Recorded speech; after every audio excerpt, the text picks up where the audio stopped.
आजानुलम्बितं भुजौ कनकवदातौ संकीर्तनैकपितरौ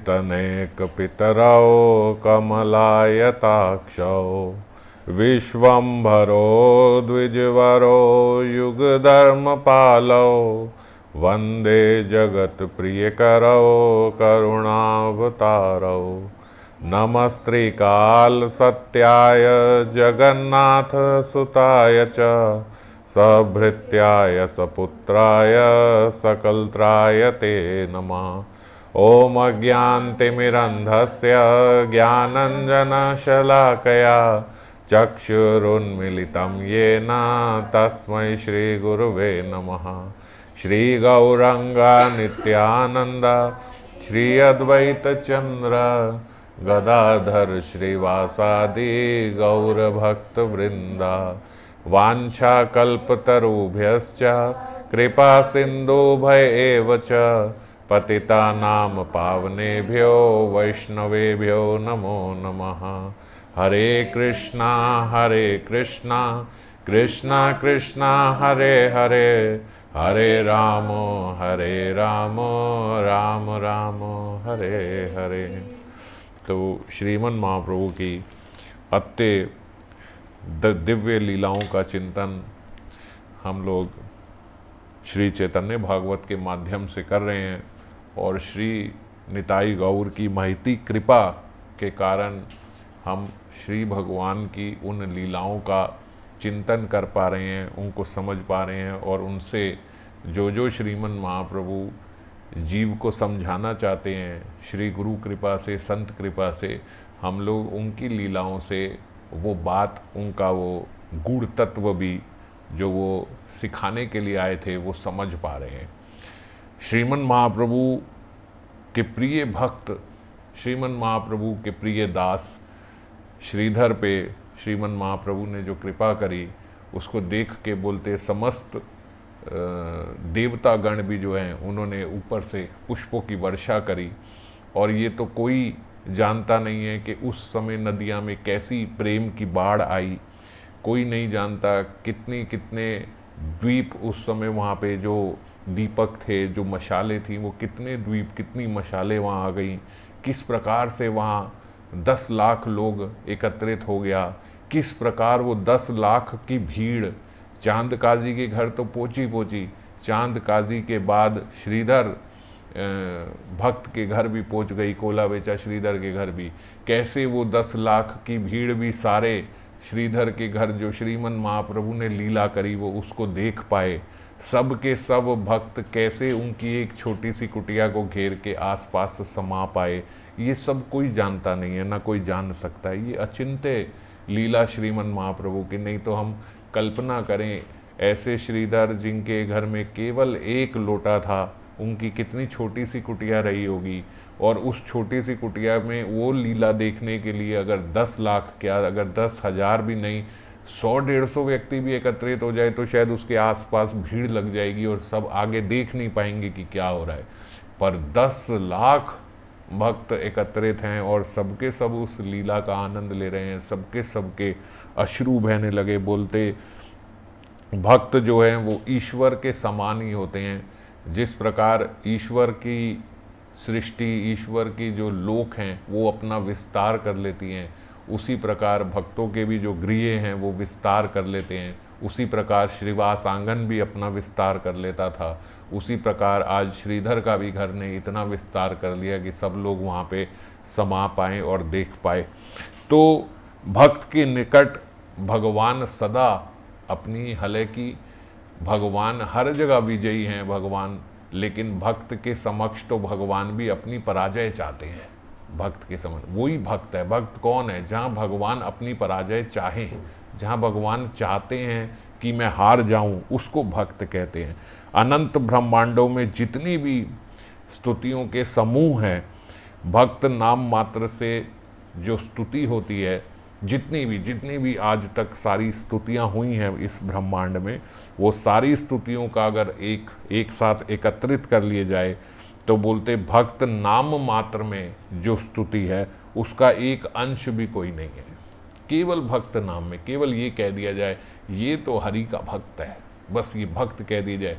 बोलते इस सारे ब्रह्मांड की सारी स्तुतियां एक तरफ, और आपने केवल ये कह दिया कि ये तो गौर भक्त है, ये तो कृष्ण भक्त है, तो ये कह दिया तो समझो वो भक्त केवल एक भक्त नाम से वो सारी स्तुतियां एक तरफ और वो भक्त नाम एक तरफ। अत्यंत अत्यंत बड़ी स्तुति हो गई उस व्यक्ति की जिसको हमने भक्त कह के पुकारा, क्योंकि वो एक भक्त एक ऐसा व्यक्ति है, हजारों करोड़ों स्तुतियों से भगवान नहीं सुनते और एक भक्त कहने से भगवान पराजित होने को तैयार हो जाते हैं उसके समक्ष। दास नाम से तो बोलते ब्रह्मा और शिव को भी हर्ष होता है, ऐसा नाम हम किसी को दें, ऐसा नाम से कोई कहलाया जाए कि ये दास है, तो भगवान उसके समक्ष साक्षात प्रकट हो जाते हैं। उस दास पदवी की ब्रह्मा जी और शिव जी भी आकांक्षा करते हैं कि हम भगवान के दास कहलाएं। तो ऐसा दास अगर कोई कहलाता है तो भगवान अति अति प्रसन्न और उसकी अति स्तुति मानते हैं। उनकी इच्छा मात्र से ही भगवान की आज कोटि कोटि वैभव जो है उसका नवद्वीप में प्रकाश हुआ। ये भगवान का वैभव ही तो है। अब देखो, कोई भगवान के माधुर्य की सीमा ही ये है कि उसमें पूर्ण रूप से वैभव भगवान का प्रकट हो जाता है, लेकिन किसी को पता नहीं लगता कि ये वैभव है। भगवान श्री विष्णु का वैकुंठ में जो वैभव है उससे कोटि गुना ज़्यादा वैभव वृंदावन में है, पर वृंदावन बोलते वैभव शून्य है, ऐश्वर्य शून्य है, वो तो माधुर्य का देश है। नवद्वीप बिल्कुल ऐश्वर्य नहीं है, एकदम पूर्ण रूप से माधुर्य। लेकिन अगर आप यहाँ देखें हम तो भगवान का पूर्ण वैभव, सारा वैभव यहाँ दिखता है।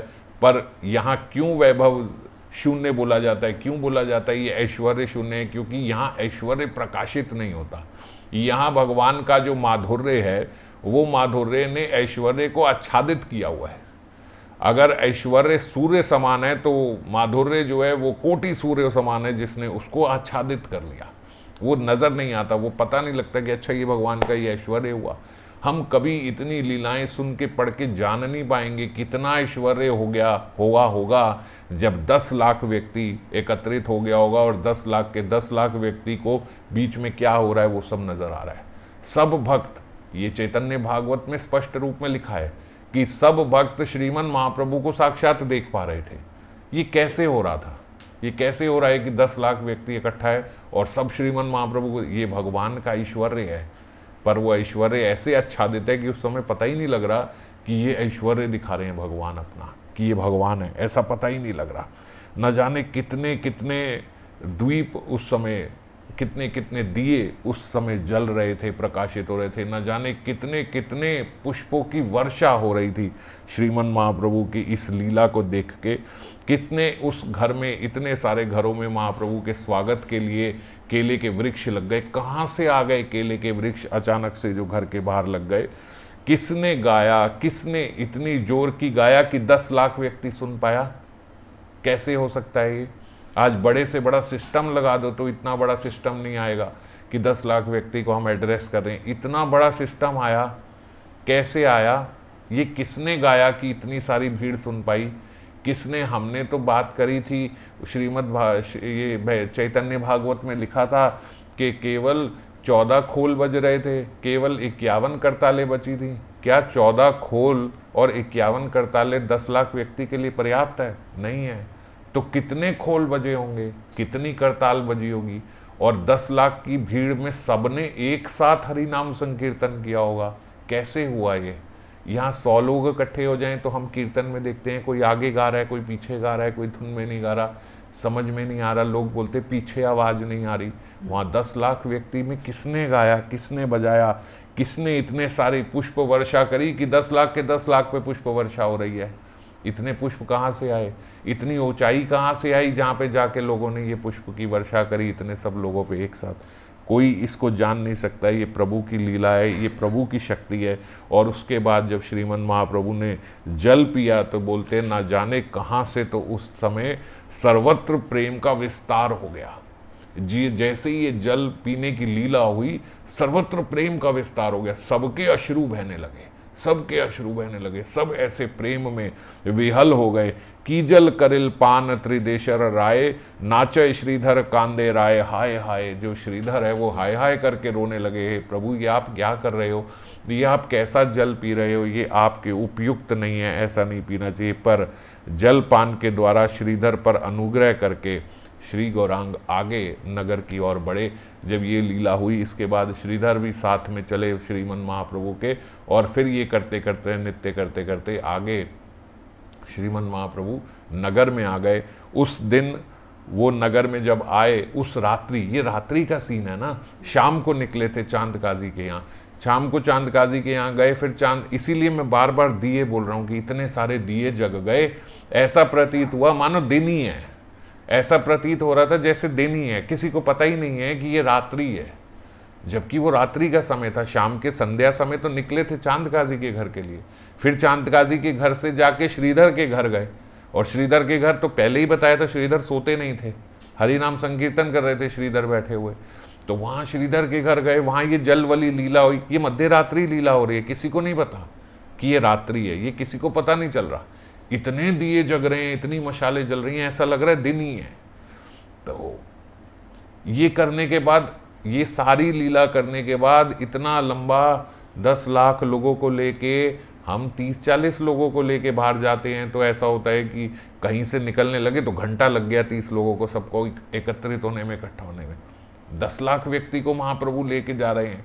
श्रीधर के घर गए, श्रीधर से वापस अपने नगर को आए, और फिर अपने नगर को आके श्रीवास आंगन में फिर संकीर्तन हो रहा है, और फिर वो इतना लंबा संकीर्तन हुआ, बोलते अगर सच बताएं तो पता नहीं कितने कल्पों की वो रात थी। वो रात एक रात नहीं थी, न जाने कितने कल्प बीत गए। ऐसा नहीं है कि ये भी अतिशयोक्ति से बोला जा रहा है कि कितने पुल, महाप्रभु के लिए सब संभव है, भगवान के लिए सब संभव है, पर वही बात है, वहाँ जो ऐश्वर्य है वो आच्छादित रहता है माधुर्य से, किसी को पता ही नहीं है कि इतने कल्प बीत गए।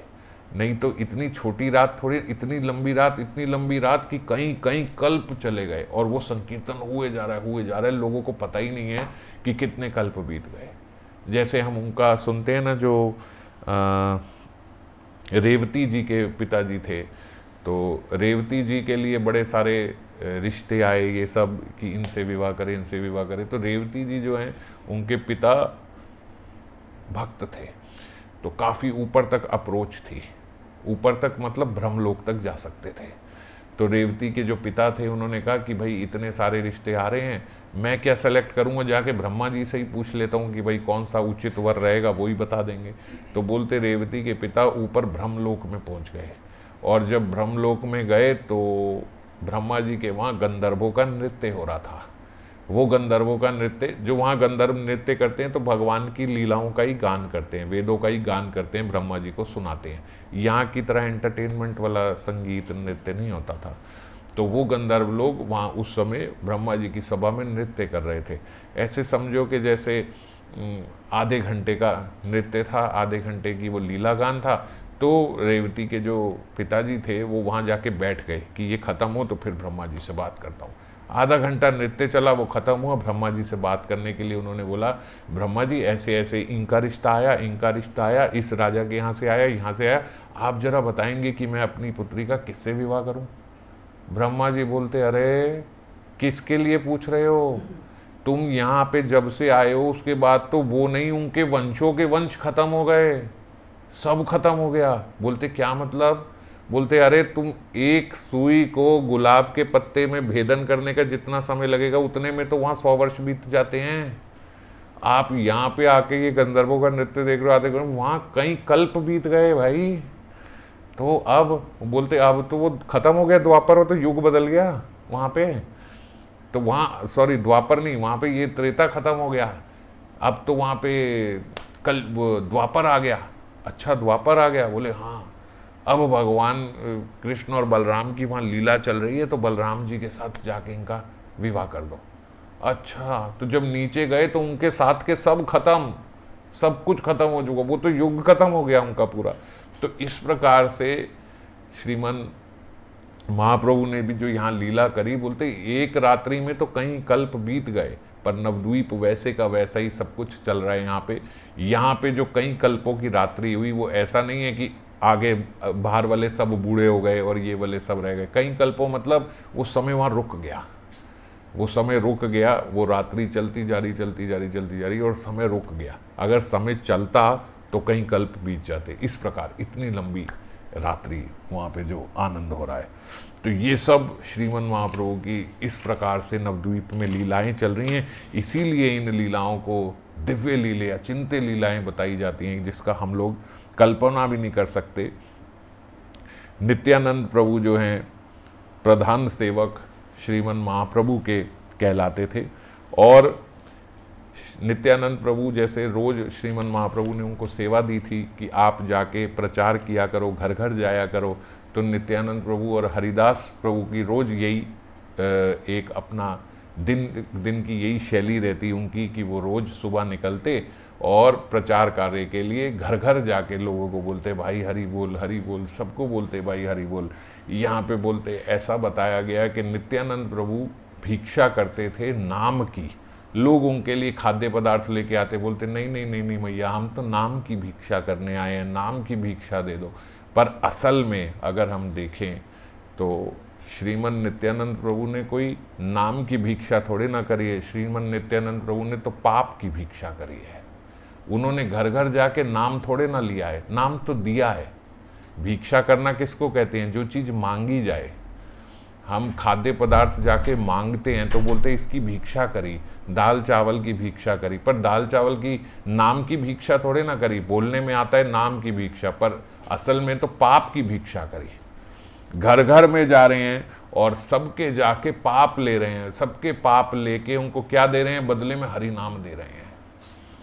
ऐसे प्रभु की जाके घर जा रहे हैं। आपको कहीं जाना नहीं, आज आपको कहीं जाना हो, फ्री की जगह हो तो बोले लाइन लग जाती है वहाँ पे कि ये चीज़ फ्री में मिल रही है। पर नित्यानंद प्रभु हरि नाम दे रहे हैं सबके पाप ले लेके। कहाँ मिलेंगे ऐसे ठाकुर? ऐसे कृपालु ठाकुर कहाँ मिल सकते हैं? ऐसी करुणा बताइए किस ग्रंथ में ऐसी करुणा का लेख हुआ है? कौन से वेद में? कहीं कहाँ कहीं लिखा गया है कि ऐसी कृपा होगी कि साक्षात भगवान स्वयं आपके घर आएंगे? हाँ देखो इसके कितने हैं, हरिदास ठाकुर जी साथ में हैं, कितने जन्मों के अपराध हैं, कितने जन्मों के पाप है, सब ले लो अपने झोले में डाल लो और दो इनको हरि नाम दो। और हरि नाम देते ही वो लोग नृत्य करते, हरि बोल हरि। जो एक बार नाम लेते ही नृत्य करने लगा, इसीलिए नित्यानंद प्रभु बोल रहे एक बार हरि बोल, एक बार हरि बोल। ये एक बार हरि बोल क्या है? वो एक बार हरि बोल बोलते तो इतने जोर जोर का नृत्य करने लगते, ऐसे प्रेम में विहल हो जाते। ये एक बार क्या है? ये एक बार नहीं है, ये वो एक नाम है जिस नाम से प्रेम प्राप्त हो जाता है। ये वो एक नाम है। हम लोग भी तो कितना नाम ले रहे हैं, पर वो दशा को नहीं पहुंच पाते जो नित्यानंद प्रभु उस दशा को पहुंचा देते थे, क्योंकि सबरे पाप ले लिए, अब कुछ है ही नहीं, बिल्कुल एकदम खाली हृदय है। जैसे ही एक नाम लिया प्रेम उपज गया। हमारे अंदर तो पता नहीं कितने कितने कल्मश भरे हैं हृदय में, कितने जन्मों के पाप, कितने सारे अपराध, नाम स्पर्श नहीं करने को। और नित्यानंद प्रभु आके सब पूरा खाली कर दिया, पूरा सब सारे पाप सारे अपराध लेके नाम दे दिया। ऐसी कृपा कहाँ हो सकती है? कहाँ किसी युग में कृपा हुई हो, किसी युग में किसी भगवान ने किसी अवतार में करी हो? नहीं कर सकते। इसीलिए इनका नाम कली पावन अवतार है। या तो निताई गौर कली पावन है या फिर हरिनाम कली पावन है। ये दो ही कलयुग में पावन करने वाले हैं, कलयुग के जीव पे कृपा कर रहे हैं। नाम लिए तर जाओगे, श्री वृंदावन धन पाओगे। नित्यानंद प्रभु गाते गाते फिरते, यही हर घर में जाते, हर घर में बोलते, नाम लिए तर जाओगे, श्री वृंदावन धन पाओगे, हरि बोल हरि बोल हरि बोल हरि बोल। सबको जा जाके नाम दे रहे हैं। असीम कृपा नित्यानंद प्रभु कर रहे हैं। और क्या रस दे रहे हैं? बदले में क्या दे रहे हैं? बदले में वो रस दे रहे हैं जो हमने पहले चर्चा करी थी, जो रस श्री वृंदावन धाम में स्वयं भगवान श्री कृष्ण को भी दुर्लभ है। अगर भगवान श्री कृष्ण को ये दुर्लभ ना होता तो क्या जरूरत थी उन्हें राधा रानी का वो भाव लेके आके अवतरित होने की? वो किशोरी जी का भाव लेके इसीलिए आए क्योंकि वो उस रस का आनंद लेना चाहते थे जो रस किशोरी जी को प्राप्त है, और वो आनंद लेने के लिए वो महाप्रभु रूप में आए, और वही आनंद को आज नित्यानंद प्रभु लुटा रहे हैं। लो लो लो, सब लो, सबको वही आनंद दे रहे हैं जो स्वयं कृष्ण के पास गोलोक वृंदावन में नहीं। कल्पना करके देखो, कलयुग के जीवों को वो आनंद, वो रस नित्यानंद प्रभु दे रहे हैं जो रस गोलोक वृंदावन में स्वयं कृष्ण के पास भी नहीं है, जो किशोरी जी के हृदय में छुपा बैठा था। वो किशोरी जी ने यहाँ पे आके श्रीमन महाप्रभु स्वरूप में बांट दिया सबको। लो, जो ब्रह्मा जी और शिव जी को दुर्लभ है, जो वेद व्यास जी को दुर्लभ है, जो सुखदेव गोस्वामी को दुर्लभ है, वो रस जो है हम जैसे नाली के कीड़ों को मिल रहा है। ये लो, वही रस लो, वही रस प्राप्त करो। इस धन को देने वाले निताई प्रभु, ऐसे कृपालु प्रभु और कहीं नहीं मिल सकते, कहीं नहीं मिल सकते। निताई गौर चरणों के अलावा कलयुग में कहीं किसी का कल्याण हो ही नहीं सकता। किसी को ब्रज की लीलाओं का पता लग सकता है, वो पढ़ सकता है ब्रज की ये लीलाएं हो रही, पर आस्वादन नहीं हो सकता। कैसे आस्वादन होगा? क्योंकि इतने सारे हमारे हृदय में जो पिछले कई जन्मों के आसक्तियाँ, पिछले कई जन्मों के कारण जो मोह है, जो हम लोगों के कर्मों के कारण इतने सारे बंधन हैं, जो इतने सारे अपराध की कालक है, वो सारी कहाँ हटेगी? कैसे हटेगी? जब वो हटेगी तो ये स्पर्श करेगा। वो हटाने के लिए श्रीमन नित्यानंद प्रभु यहाँ घर घर जा रहे हैं। ये हटाने के लिए आपको बोला जाए एक बार यहाँ आ जाओ, आपके पिछले जन्मों के जितने भी पाप हैं सब नष्ट हो जाएंगे, यहाँ पे आ जाओ। आप क्या समझते हो कितनी लंबी लाइन होगी? अगर भगवान ऐसी कृपा करने के लिए एक लगा दें सेंटर, हो सकता है कहीं हमारा जीवन बीत जाए मगर लाइन में आगे ना पहुंच पाए। और ऐसी कृपा घर घर जाके हो रही है। जाओ, घर जाओ। 1-1 किलो राशन बांटने लगे तो इतनी लंबी लाइन लग जाती है, और यहाँ घर घर जाके नित्यानंद प्रभु दे रहे। मतलब कल्पना भी नहीं कर सकते। आज इसी पे मैं चिंतन कर रहा था तो ऐसा लग रहा था हमारी कल्पना के ही भार है। कैसी कृपा उन्होंने करी है, ये हमारी कल्पना के भार की बात है। एक बार नाम बोलो, बस एक बार नाम बोलना है आपने। ये एक बार जो नाम बोलो, नित्यानंद प्रभु बोल रहे हैं, ये वही एक नाम जिस नाम को लेने के लिए हम लोग इतना हरि नाम कर रहे हैं। एक बार नाम लो मतलब एक नाम लेना नहीं, वो एक नाम लेना जिसके लिए हम इतना प्रयास कर रहे हैं, जिसके लिए हम आजीवन हरि नाम लेते हैं कि वो मैं एक नाम ले पाऊं। और वो कब आता है? जब हमारा अपराध करने की जो प्रवृत्ति है उसका नाश होता है। हम लोग भजन तो खूब कर रहे हैं मगर उस भजन के साथ बहुत अपराध भी हो रहा है, और अपराध के कारण वो भजन निकलता जा रहा है। मैंने शायद पहले भी एक बारी बताया था, राधा कुंड में एक संत थे, उन्होंने बड़ी सुंदर बात बोली थी। बोले ये जो अपराध है ना, ये ऐसे है जैसे आपकी ये हथेली के बीच में ये जो छेक है। बोलते आप अभी यहाँ से जल लो और जल लेके चलो, तो जो आप जल लेके चलोगे तो थोड़ी दूर जाओगे तो ये उंगलियों के बीच से वो सारा जल निकल जाएगा। बोलते जो जल लिया है ना, वो आपका लिया हुआ हरि नाम है, आपके द्वारा किया हुआ भजन है। ये लेके जीवन के अंत तक जाना है। पर समस्या क्या है कि ये जो अपराध के ये छिद्र हैं, इनसे वो जितना हरि नाम करते हो वो निकल जाता है। जितनी बार जल भरते हो वो निकल जाता है, जितनी बार जल भरते हो। तो अगर अंत तक लेके जाना है ना, तो इस पे बड़ा ज़्यादा ध्यान देने की ज़रूरत नहीं है कि कितना लूँ, कितना करूँ, ये भी कर लूँ, वो भी कर लूँ। सबसे पहले ये ध्यान देने की ज़रूरत है कि ये छिद्र बंद कर लूँ। उसके बाद थोड़ा सा भी लोगे, चुल्लू भर भी लोगे, तो अंत तक वो आपके साथ रहेगा। हमारी भी समस्या यही है, हम गिनती तो बढ़ाते जाते हैं कि इतना नाम ले लूँ, ये कर लूँ। वो अच्छी बात है, गिनती बढ़ानी चाहिए, वो बहुत अच्छी बात है।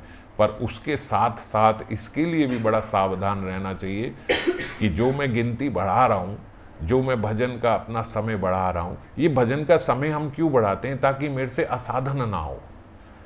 मेरे पास समय तो उतना ही है। अगर मैं उस समय भजन नहीं करूँगा तो उस समय कोई ना कोई ऐसी क्रिया करूँगा जो भजन के लिए उपयुक्त नहीं है, जो भगवत धाम जाने के लिए, भगवत प्रेम प्राप्त करने के लिए उपयुक्त नहीं है। वो असाधन बनेगा मेरे से। अगर साधन नहीं हो रहा तो असाधन बनेगा। तो वो असाधन ना बने, इसीलिए बोला जाता है ज़्यादा से ज़्यादा समय साधन में लगाओ, ज़्यादा से ज़्यादा समय हरि नाम में, अध्ययन में, श्रवण में, कथा श्रवण में, इसमें लगाओ, या और भगवान के लिए भोग आदि बनाने में, भोग लगाने में, इन क्रियाओं में, भागवतिक क्रियाओं में अपना समय लगाना चाहिए। क्यों? ताकि मेरे से असाधन ना बने। पर ये जितना भी हम समय दे रहे हैं, ये जो समय हम लगा रहे हैं, ये रुके तो सही। समस्या क्या है कि 10 घंटे तो ये किया, मगर अगले 10 घंटे फिर असाधन हो गया, और उसमें ऐसे अपराध हो गए कि फिर उसके बाद वो सब निकलना शुरू हो गया। 10 घंटे तो बहुत बड़ी बात है। मैं तो ऐसा देखता हूँ कि 12-12 घंटे हरि नाम किया, लेकिन उसके बाद एक आधे घंटे का फ़ोन कर लिया, उस आधे घंटे के फ़ोन में इस 12 घंटे, आज के 12 घंटे नहीं, पिछले पता नहीं कितने वर्षों के वो भजन निकल गया। क्यों? क्योंकि उसमें चर्चा क्या हुई, उसमें निंदा हो गई, वैष्णव निंदा हो गई। करा एक फ़ोन कॉल करा, आधे घंटे में वैष्णव निंदा करके सब खत्म कर दिया जो इतना भजन किया था। तो इसीलिए वो छिद्र बंद करने हैं। अपने गुणों का चिंतन नहीं करना। जब हम अपने गुणों का चिंतन करते हैं तभी दूसरे की निंदा होती है। ये बात आप हमेशा ध्यान रखना। हम दूसरे की, ये ऐसे करता है, हमसे तो पता नहीं ऐसा नहीं होता, ये कितनी बस 16 माला, हम तो 64 करते हैं। इस प्रकार से जब व्यक्ति बोलता है, जब अपने गुणों का चिंतन करता है तो दूसरे की निंदा हो जाती है। पता नहीं ये कैसे कर ले, हम तो नहीं कर पाते, बस निंदा बन गई इसी में। तो इसीलिए अपने गुणों की बिल्कुल चिंता नहीं होनी चाहिए। अपना भजन आपको लग रहा है कि मेरा भजन अच्छा, पहले तो अपना भजन, मेरा भजन अच्छा चल रहा है, मैं पुराना भक्त हूँ, ये तो अभी नया आया है, इसको क्या पता, ये तो अभी अभी का भक्त है, ये कैसे जानेगा। इस प्रकार की जो बातें हम लोग करते हैं, ये तो अभी 2 साल पुराना, अभी तो इसकी दीक्षा भी नहीं हुई, ऐसे भक्ति आंकी नहीं जाती है। भक्ति आंकने का ये कोई तरीका नहीं है, ये देखना कि ये अभी आया है, ये पहले का है, ये बाद का है। भगवत मार्ग में हम कितना चले हैं, हम कितने पुराने हैं, ये इस बात से देखना होगा कि पूरे दिन में मुझे कितना भगवान की याद आती है, कितनी बार मुझे महाप्रभु नित्यानंद प्रभु, कितनी बार मुझे राधा कृष्ण की लीलाओं का स्मरण होता है, या कितनी सुगमता से मेरा स्मरण होता है। मैं जब माला लेके बैठता हूं तो कितनी माला लगती है मेरे को ध्यान लगाने में, मैं वहां का स्मरण कर पाऊं, उसमें कितनी माला लगती है। अगर आज मेरा स्मरण 16 माला के बाद होता है, या 16 माला जितना ही होता है, तो अगर कल मेरा वही स्मरण 32 माला तक रहा, तो समझो कुछ प्रगति हुई। तो पहले ये इस बात से देखना होगा। हो सकता है वो जो कल भक्त आया है वो सुबह से लेकर शाम तक माला करते हुए लीलाओं का स्मरण करता है, और आपसे 2 माला में भी स्मरण नहीं होता। तो कभी अपनी गणना, कभी अपने आप को ऐसे ना आके कि मैं तो बहुत पुराना हूँ, मेरे को तो 15 साल हो गए दीक्षा लिए, ये तो अभी का आया हुआ बच्चा है, ये तो हमारे बच्चे की तरह है। पता नहीं है भजन में कौन कितना पुराना है, पता नहीं है। हो सकता है आपका भजन तो इस जीवन में ही शुरू हुआ हो और उसका कई जन्मों से भजन चल रहा हो। तो इसीलिए अपने भजन को आंकना ऐसे चाहिए। कितनी बार मुझे गौर नाम लेके रोना आता है? क्या दिन में मुझे कभी रोना आता है? क्या कभी मेरा मन करता है कि मैं भी वो श्रीमन महाप्रभु की जो इतनी लीलाएं सुन रहा हूँ, थोड़ी सी मेरे हृदय में भी प्रकाशित हो जाए? क्या इसके लिए मुझे रोना आता है कि मैं गौर का वो स्वरूप देख पाऊँ? क्या इसके लिए मुझे रोना आता है कि मैं यहाँ के संबंधों को छोड़ के उनके साथ अपना संबंध थोड़ा बना पाऊँ? क्या मुझे ये रोना आया कभी? क्या हाँ गौर बोल के मेरे अश्रु निकले? हाँ निताई बोल के क्या मेरे अश्रु निकले? इस बात को देखना चाहिए। कितनी बार मुझे रोना आता है एक दिन में? हम देखें, मुझे तो आज तक रोना नहीं आया हाँ गौर बोल के। मेरी तो आज तक ऐसी स्थिति नहीं हुई कि मेरा मन करे कि मैं निताई गौर की लीलाओं में चाहूँ। मेरी आज तक ऐसी स्थिति नहीं हुई कि मेरे हृदय में थोड़ी सी भी लीला का प्रकाशन हुआ हो, थोड़ा भी मुझे समझ में आया हो, थोड़ी कोई अनुभूति हुई हो। अगर नहीं हुई है तो फिर कहाँ चले हम अभी भजन में? कहाँ कुछ किया? वो तो और ख़राब अवस्था है कि जो चीज़ किसी को आज मिली है, आपको 15 साल पहले मिली थी और आपने 15 साल बर्बाद कर दिए उसके लिए। आपने 15 साल खराब कर दिए। वो बहुत अच्छा भक्त है जो कल का आया है, उसको एक दिन हुआ और आपके 15 साल वेस्ट हुए। तो अगर वो पा लेता है तो हमसे तो बहुत अच्छा है। तो इसीलिए इस अवस्था में पहुंचने के लिए हमें वैष्णव निंदा से बचना होगा। श्रीमन महाप्रभु की इन लीलाओं में कई कई बार नित्यानंद प्रभु, अद्वैत प्रभु आपस में प्रेम कलह करते थे, तो लोग कई बार उसमें भी पक्षपात कर देते हैं कि नित्यानंद प्रभु सही है, अद्वैताचार्य का इतना नहीं है। हम लोग ऐसे ही बातें कर ले। महाप्रभु ने अद्वैताचार्य को बोला मैं आपने मुझे खरीद लिया है, नित्यानंद प्रभु को बोला आपने मुझे खरीद लिया है, वहाँ मुकुंद को भी बोला, मुरारी गुप्त को भी उन्होंने बोला मुरारी गुप्त तुम जहाँ चाहो मैं वहाँ चलूँगा। तो हम बोलते यार कौन बड़ा भक्त था, मुरारी गुप्त बड़े भक्त थे कि नित्यानंद प्रभु के अद्वैत? ऐसे आंकना नहीं चाहिए कौन बड़ा है कौन छोटा है। श्रीमन महाप्रभु को उनके सारे भक्त प्रिय हैं, उतने ही प्रिय हैं। हम भौतिक बुद्धि से सोचते हैं, इसलिए ऐसे गणना करने लगते कौन आगे है कौन पीछे है। इन सब से हिसाब नहीं लगाना चाहिए। आपकी कोई तारीफ कर रहा है तो ऐसा नहीं कि आप बड़े भक्त हो गए। ये भक्ति की कमाई नहीं है, इस बात को बड़े अच्छे से समझना। ये भक्ति की कमाई छोड़ दो, उसको जो भी होगा, ये भक्ति की कमाई नहीं है कि मेरी कितनी तारीफ हो रही है। ये भक्ति की कमाई नहीं है कि कितने लोग जुड़ गए। ये भक्ति की कमाई नहीं है कितने लोग आपकी तारीफ कर रहे हैं।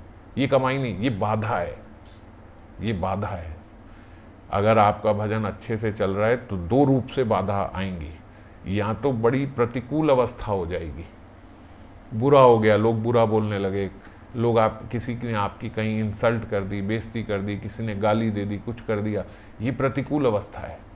कहीं आपका धन लुट गया, कहीं आर्थिक मंदी आ गई, कुछ ऐसा, ये प्रतिकूल अवस्था है।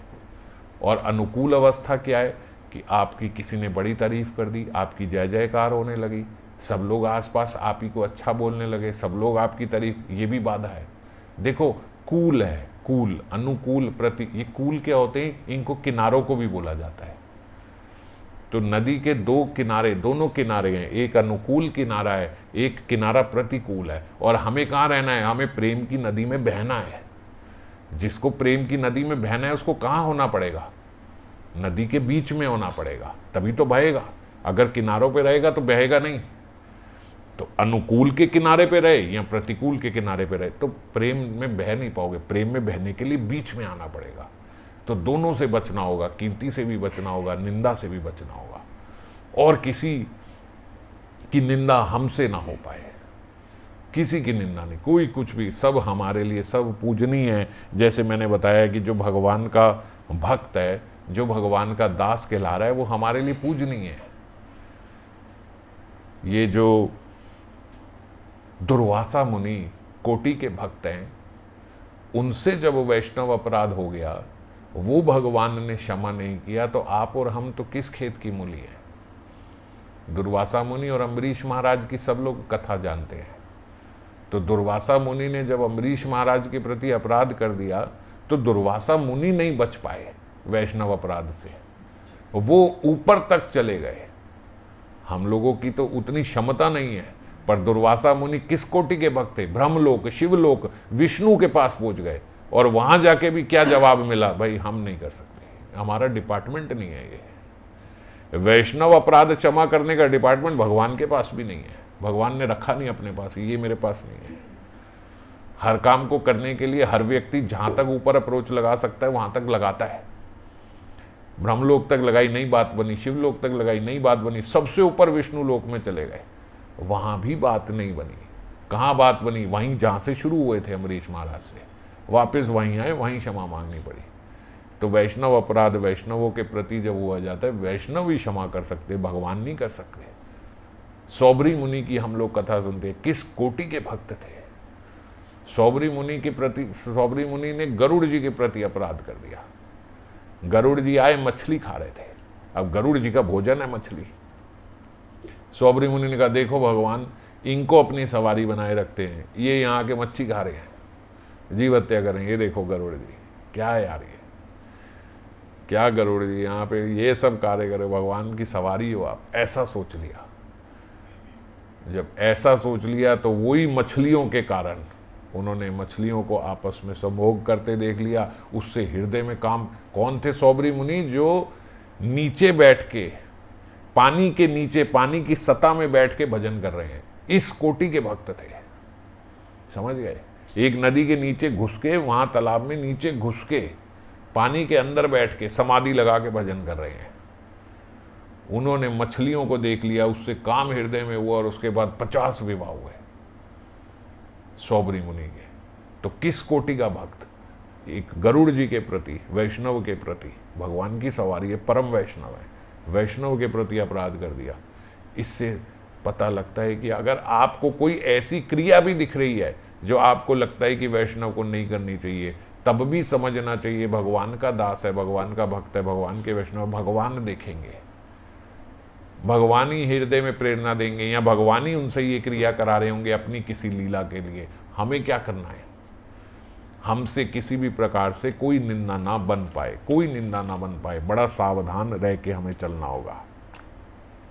तो खैर, श्रीमन महाप्रभु ये करते हुए आए, नृत्य किया। अगले दिन अद्वैताचार्य, उनको वही हैंगओवर पिछले रात का, बोलते वो रुक ही नहीं रहे हैं। श्रीमन महाप्रभु निकले, अपने गृह को आ गए, मगर आज अद्वैताचार्य वहीं श्रीवास आंगन में नृत्य पे नृत्य, नृत्य पे नृत्य किए जा रहे, कीर्तन किए जा रहे। अब भाई रात के बाद जब सुबह होती थी तो श्रीवास आंगन से सब लोग अपने अपने घर चले जाते थे। आज सब चले गए, मगर अद्वैताचार्य वहीं पे नाचे जा रहे, नाचे जा रहे, नृत्य किए जा रहे, किए जा रहे, वहीं पे जोर जोर के हरिनाम संकीर्तन कर रहे, जोर जोर के गा रहे, नाच रहे। और बोलते कितनी देर? बोलते अगले 6 घंटे, 2 पहर हो गए, 6 घंटे से नृत्य किए जा रहे, किए जा रहे, किए जा रहे, स्थिर नहीं हो पा रहे वो। नित्यानंद प्रभु भी वहीं रहते थे श्रीवास आंगन में, उन्हीं का गृह था। तो बोल रहे वो भी देख रहे। जब उन्होंने देखा तो थोड़ी देर बाद उनको भी प्रेमावेश हुआ, थोड़ी देर उन्होंने भी नृत्य किया, फिर नृत्य करके भाइयावेश हुआ तो बैठे कि भाई अब तो सुबह हो गई, सब अपने अपनी क्रियाओं के, क्योंकि सुबह सुबह सबकी एक साधना होती है। अगले दिन सुबह उठ के ये सब करना है, गायत्री करनी, ये सब करना है, स्नान को जाना है, सब कुछ करना है, ये सब करना है। भाई आवेश हुआ, वो अद्वैत प्रभु को होश नहीं है, वो नाचे जा रहे ना। बोले श्रीमन महाप्रभु को गृह में बैठे, अपने घर थे, उनको अपने घर से पता लगा कि भाई ऐसे ऐसे अद्वैताचार्य वहाँ नृत्य कर रहे हैं। श्रीमन महाप्रभु गए और वहाँ पे जाके अद्वैताचार्य को देखा और अद्वैताचार्य का हाथ पकड़ के, जो श्रीवास आंगन में जो उनका मंदिर था वहाँ विष्णु सिंहासन पे जाके बैठ गए और अद्वैताचार्य का भी हाथ पकड़ के वहाँ बिठाया और मंदिर का द्वार बंद किया और बोला भाई चाहते क्या हो तुम? अद्वैताचार्य उठ के नाचने लग गए, फिर जोर जोर का नृत्य कर रहे। महाप्रभु बैठे, बोले भाई ये तो बताओ तुम चाहते क्या हो? बोले क्या चाहूँगा, आपको पा लिया, आपको पा लिया, अब उसके बाद क्या चाहूँगा? अब मैं कुछ नहीं चाहता, अब अद्वैत कुछ नहीं चाहता, उसे सब कुछ मिल गया। आपकी मैंने लीला देखने को मेरे को आनंद मिल रहा है, आपका ऐश्वर्य देखने को मिल रहा है। ये सब लोग जान नहीं पा रहे हैं आपका ऐश्वर्य, मगर मैं देख पा रहा हूँ आपका कितना ऐश्वर्य आप यहाँ दिखा रहे हो। बस इसी से वो खुश होकर नृत्य किए जा रहे हैं। बोल रहे और कुछ नहीं देखना। प्रभु ने बोला बताओ तो सही, फिर भी जो इतना नृत्य कर रहे हो, इतने आनंद में हो, क्या देखोगे तो आराम से बैठोगे? बोलते अगर दिखाना ही है तो फिर ऐसा करो, पूर्व काल में आपने अर्जुन को जो दिखाई थी, अपना विश्व रूप दिखाया था, जो अर्जुन को अपनी छवि दिखाई थी, वही छवि आज मेरे को भी दिखा दो, मुझे देखने की बड़ी इच्छा होती। क्योंकि ये ना अद्वैताचार्य, जैसे मैंने बताया पहले, भगवत गीता पे ही टीका किया करते थे प्रमुखता, और भगवत गीता की रसमयी टीका दिया करते थे। तो इनके भीतर वो था कि वो अर्जुन ने जो छवि देखी थी वो एक बार अगर भगवान की दिख जाए, तो बोलते भगवान को बोला जो अर्जुन को छवि दिखाई थी विश्व रूप की, वो छवि मुझे दिखाओ। उसी समय कहते श्रीमन महाप्रभु ने ऐसा वातावरण कर दिया, आसपास उन्हें सारी फौज नजर आने लगी, एक बड़ा खुला मैदान दिखने लगा, रथ दिखा और रथ में खुद बैठे हुए दिखे और भगवान श्री कृष्ण का विश्व स्वरूप दिखा। वो विश्व स्वरूप जहाँ जितने पापी अधर्मी हैं वो सब मृत्यु की अग्नि में आके जलते जा रहे हैं, और कितने मुनि तपस्वी सब, और पूरा विश्व रूप जो है वो भगवान का पूरे विश्व के दर्शन हो गए।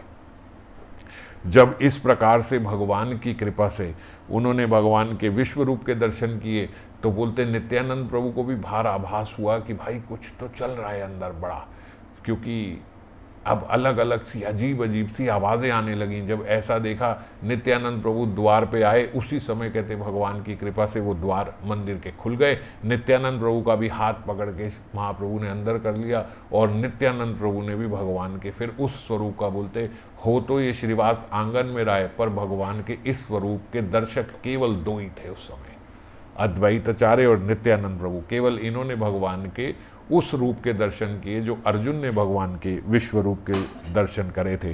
प्रभु बोले, मेरे प्राण नित्यानंद उठो, तुम तो मेरी ये सारी जो कथा है ये सब जानते हो, तुम तो मेरे समस्त अवतारों को जानते हो, मैं तुमसे प्रीति करता हूँ, सचमुच मैं तुम दोनों को ये स्वरूप दिखा रहा हूँ, और जो तुमसे प्रीति रखेगा उसको भी, वो जिस स्वरूप में मुझे भजेगा मैं उसको उसी स्वरूप के दर्शन कराऊंगा, मैं तुमसे ये वादा करता हूँ। तो नित्यानंद प्रभु और अद्वैताचार्य जिन पे कृपा करें, वो भगवान के जिस स्वरूप का बोलते चिंतन करेंगे, भगवान उसको उस स्वरूप के दर्शन कराएंगे। आज ये इस लीला से भी श्रीमन महाप्रभु ने, देखो बात बात पे श्रीमन महाप्रभु कृपा देते हैं, बात बात पे कृपा लुटाते हैं। इस लीला से भी एक भगवान ने कमिटमेंट दे दी भक्तों के लिए कि भक्तों, जो नित्यानंद प्रभु की कृपा के पात्र हैं, वो जो जिस स्वरूप में भी मेरा चिंतन करेंगे, मैं उनके हृदय में उसी स्वरूप में आके प्रकाशित हो जाऊंगा। ये लीला करने के ताई भगवान ने अद्वैताचार्य को ये विश्व स्वरूप दिखाया और नित्यानंद को स्पेशल बुला के सब भक्तों के लिए ये अपनी एक आज कमिटमेंट दे दी कि जो जिस भक्त जो भी जिस भी स्वरूप का आप चिंतन करो, उसी स्वरूप में मैं आपको दर्शन दूंगा। तो बोलते ऐसी अनेकों अनेक लीलाएं ऐसे हुए चली जा रही हैं नवद्वीप में। इसीलिए वृंदावन दास ठाकुर बोलते कितना वर्णन करूं, कितना वर्णन करूं, पलक झपकती है इधर एक इतनी बड़ी लीला हो गई, पलक झपकती है इतनी बड़ी लीला यहाँ पे हो गई। ऐसे अनंतो अनंत श्रीमन महाप्रभु की लीलाएं हो रही हैं। आज तो अब समय हो गया, कल फिर और आगे लीलाओं पे, श्रीवास आंगन की और लीलाएं उस पर चिंतन करेंगे। जय राधे।